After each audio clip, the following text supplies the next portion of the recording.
سب سے پہلی صفت الذین هم فی صلاتہم خاشعون، ایمان والے لوگ نماز ٹرخاتے نہیں ہیں بلکہ خشوع اور خضوع سے پڑھتے ہیں۔ آج سے عزم کرو نماز کو ٹرخانا نہیں ہے، نماز دھیان لگا کے پڑھنی ہے۔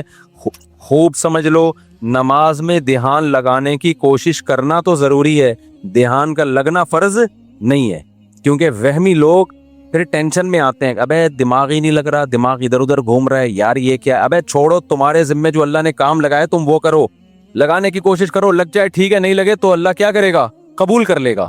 زیادہ ٹینشن نہیں لو، سمجھتے ہو کہ نہیں سمجھتے؟ تو اپنا کام ہے، غلاموں کی طرح جو کام لگائے نا وہ کرو کام۔ ایک صاحب مجھے کہنے لگے مزہ ہی نہیں آ رہا، نماز میں مزہ ہی نہیں آ رہا۔ میں نے کہا اچھا تم مجھے بتاؤ، تمہارا باس تمہیں کوئی کام کہتا ہے کہ یہ چیک جا کے نا بینک سے کیش کرا کے لے آ، آپ کہتے ہو یار مزہ ہی نہیں آ رہا، بھائی ویڈیو نہیں بنائے لکھا ہوا ہے نا، آپ کہتے ہو یار مزہ ہی نہیں آ رہا۔ میں گیا، وہ فیلنگ ہی نہیں ہو رہی کہ باس کی خدمت کر رہا ہوں، وہ ثواب مل رہا ہے یا پیسے ملیں گے، تنخواہ، وہ فیلنگز ہی پیدا نہیں ہو رہی۔ اب آپ گئے اور چیک کے بغیر واپس آ گئے۔ سر وہ اصل میں ایکچولی جو موٹیویشن چاہیے نا جو کام کرنے کے لیے، وہ موٹیویشن نہیں مل رہی، وہ ایک تھپڑ لگائے گا کھینچ کے آپ کو، بولے گا تیرے کو جو کام دیا تھا وہ تو نے کیا کہ نہیں کیا، فیلنگ ویلنگ گئی دل لینے۔ تو اسی طرح اللہ نے جو ہمارے ذمے کام لگایا ہے نا، وہ کام لگائے، نماز پڑھو اور دل لگانے کی کوشش کرو، بس لگے نہ لگے یہ ہمارا مسئلہ نہیں ہے، کیونکہ لوگ چھوڑ دیتے ہیں، یار نماز میں کیا فائدہ، دل ہی نہیں لگ رہا، دماغ ادھر ادھر بٹتا ہے، تو یار ایسی نماز کا کیا فائدہ۔ ابے تیرے ذمے خدا نے نماز لگائی ہے، تجھے پڑھنا پڑے گی، اور نماز پڑھ، سلام پھر، پتلی گلی سے نکل تو۔ اب تو فرض پورا کرنا ہے ہم نے ہر صورت میں، ان چکروں میں نہ پڑا کرو کہ دل لگ رہا ہے کہ نہیں لگ رہا، سمجھتے ہو؟ تو اللہ نے فرمایا جو خشوع پیدا کرتے ہیں وہ لوگ جو ہم عن اللغو معرضون، دوسری صفت ایمان والوں کی لغویات سے بچتے ہیں، فضول کاموں سے بولو بچتے ہیں۔ فضول کام اسے کہتے ہیں جس کا نہ دنیا میں کوئی فائدہ ہو اور نہ آخرت میں کوئی فائدہ۔ پب جی کھیل رہے ہیں آپ، نہ دنیا میں فائدہ نہ آخرت میں فائدہ۔ فٹ بال کھیل رہے ہیں، فائدہ ہے، آپ کی صحت کیا ہوگی، اچھی ہوگی، اسٹیمنا فٹ بال سے ایسا بنتا ہے کہ آدمی خود فٹ بال بن جاتا ہے تھوڑے دنوں میں، ادھر جا رہا ہے ادھر جا رہا ہے ادھر جا رہا ہے، ایسے ہو جاتا ہے، بشرطے کہ کپڑے پورے پہنے ہوئے ہوں، 2-3 اسٹیکر نہ چپکائے ہوئے ہوں باڈی پہ، ٹھیک ہے نا، پراپر ڈریس میں۔ فٹ بال ایک ایسی چیز ہے آخرت کا ہو، اگر نیت اچھی ہوگی تو آخرت کا بھی فائدہ ہوگا کہ میں صحت بنا رہا ہوں تاکہ میں اللہ کی عبادت کر سکوں، لوگوں کے کام آ سکوں، تو آخرت کو بھی فائدہ۔ نیت نہیں ہے تو کم از کم دنیا کو تو فائدہ ہوگا نا، آپ کی دنیا سنورے گی۔ اب یہ جو رمضان میں راتوں کو لڑکے کرکٹ کھیل رہے ہیں، میرا ایک بیان بڑا چل رہا ہے، اس سے لڑکوں کو بڑی موٹیویشن ملی ہے کہ اور کھیلو رات میں۔ وہ بیان میں نے اس پہ نہیں کیا کہ اب اس پہ کلپ بنانا لازمی کہ پوری بات بتانا، وہ بیان میں نے اس پہ نہیں کیا ہے کہ کھیلو، بلکہ میں نے ایک تھوڑی سی تعریف کی ہے، چلو یار پب جی سے کیا ہے، اچھا ہے، چلو دن سو کے گزار لیتے ہیں، روزہ تو رکھ لیتے ہیں نا، تو some thing is better than nothing. لیکن اصل جو کام ہے نا میرے بھائی رمضان میں، وہ کام ہے کوشش کریں رات کو تھوڑا سا وقت نکال کے تہجد پڑھ لیں اور اللہ سے دعائیں مانگ لیں۔ کرکٹ پورے سال کھیلا جا سکتا ہے، یہ جو چانس اللہ نے جو پیکج رمضان میں چل رہا ہے نا، تہجد، تراویح اور دعاؤں کا، یہ والا پیکج بعد میں نہیں ملے گا۔ تہجد تو پڑھ سکتے ہیں بعد میں بھی، وہ فضیلت نہیں ہوگی جو رمضان میں ہوتی ہے، دعائیں بعد میں بھی قبول ہوتی ہیں، وہ اس طرح نہیں جیسی رمضان میں قبول ہوتی ہیں۔ تو اس لیے جو نوجوان لڑکے ساری رات کرکٹ کھیل رہے ہیں، بھائی کھیل لیں، لیکن تھوڑا سا ٹائم اللہ کے لیے بھی بولو نکال لیں۔ دوسری بات یہ کہ کوئی بھی کھیل اس طرح سے کھیلنا کہ اہل محلہ کو تکلیف ہو، تکلیف دینا تو کسی صورت میں جائز نہیں۔ بعض اہل محلہ کی طرف سے شکایتیں آئی ہیں، کراچی میں دور دور سے لوگوں کے میسج آئے کہ آپ نے کرکٹ کھیلنے کے اور فضائل رمضان میں بیان کر دیے، ہمارا ناک میں دم کر کے رکھا ہوئے لڑکوں نے، ہمیں سونے نہیں دیتے، ہم جب سوتے ہیں تو وہ چیخو پکار کی آواز، ہماری نیند غائب۔ تو میں نے کہا یہ تو پولیس کنٹرول کرے گی، بھائی تھانے میں رپورٹ کرو، اس کا میرے بیان سے کوئی تعلق، میں نے تو ایک جرنلی ایک نارملی بات بیان کی ہے، یہ تو مینجمنٹ کا کام ہوتا ہے نا۔ دیکھو امریکہ میں، لندن میں، پورے یورپ میں آپ نے تیز آواز سے گانے لگا دیے نا، تو پڑوسی نہیں آنکھوں آپ کہے گا کہ بند کرو، پڑوسی پولیس کو فون کرے گا، پولیس آئے گی بولے گی بھائی اس کو کیا کر لے، آہستہ کر آواز، اپنے گھر کے اندر سن، محلوں کو کیوں سنا رہے۔ تو ہمارے یہاں مینجمنٹ ہی نہیں ہے، جب مینجمنٹ ہی نہیں ہے تو پھر جو کرے تو پھر مجھے کہہ رہے ہیں کہ میں بند کراؤں، تو وہ اس لیے اصل کام یہی ہے کہ والذین هم عن اللغو معرضون، ایمان والوں کی علامت یہ ہے کہ وہ ایسے کاموں سے جس کا نہ دین کا کوئی فائدہ نہ دنیا کا کوئی فائدہ، اس سے ایوائڈ کرتے ہیں، اس سے اجتناب کرتے ہیں۔ تو آج سے دیکھیں سارا دن آپ کون کون سے ایسے کام کر رہے ہیں جو فالتو کے کام ہیں، جن کا کوئی فائدہ بولو نہیں، ان کاموں کو اپنی فہرست سے نکالیں۔